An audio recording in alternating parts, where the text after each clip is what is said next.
أعوذ بالله من الشيطان الرجيم. بسم الله الرحمن الرحيم. ولقد أخذنا آل فرعون بالسنين ونقص من الثمرات لعلهم يذكرون.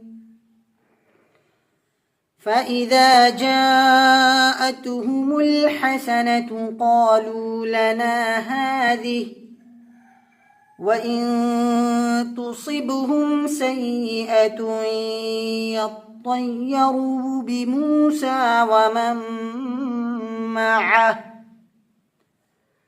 ألا إنما طائرهم عند الله ولكن أكثرهم لا يعلمون. وقالوا مهما تأتنا به من آية لتسحرنا بها فما نحن لك بمؤمنين.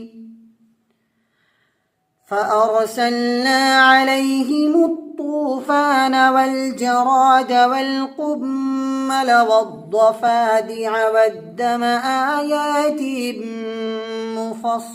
مفصلات فاستكبروا وكانوا قوما مجرمين. ولما وقع عليهم الرجز قالوا يا موسى ادع لنا ربك بما عهد عندك لئن كشفت عنا الرجز لنؤمنن لك ولنرسلن معك بني إسرائيل. فلما كشفنا عنهم الرجز إلى أجل هم بالغوه إذا هم ينكثون. فانتقمنا منهم فأغرقناهم في اليم بأنهم كذبوا بآياتنا وكانوا عنها غافلين. وأورثنا القوم الذين كانوا يستضعفون مشارق الأرض ومغاربها التي باركنا فيها، وتمت كلمة ربك الحسنى على بني إسرائيل بما صبروا، ودمرنا ما كان يصنع فرعون وقومه وما كانوا يعرشون.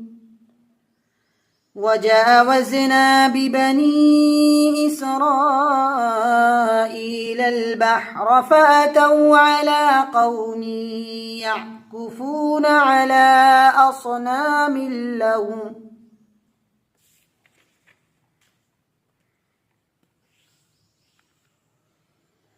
قالوا يا موسى اجعل لنا إلها كما لهم آلهة قال إنكم قوم تجهلون.